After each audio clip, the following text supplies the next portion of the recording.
In some cases, we want to have a burger nav on the web view on Squarespace. And in this video, I'll be showing you how we can do it.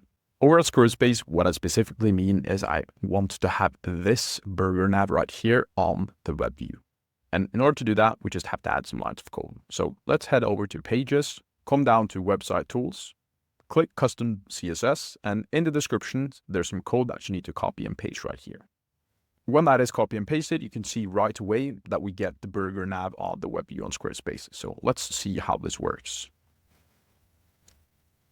When we click it, you can see that it works like this, and the users can then click on the navigation items. A little pro tip also that I want to show you is that we have the possibility to also change the icon.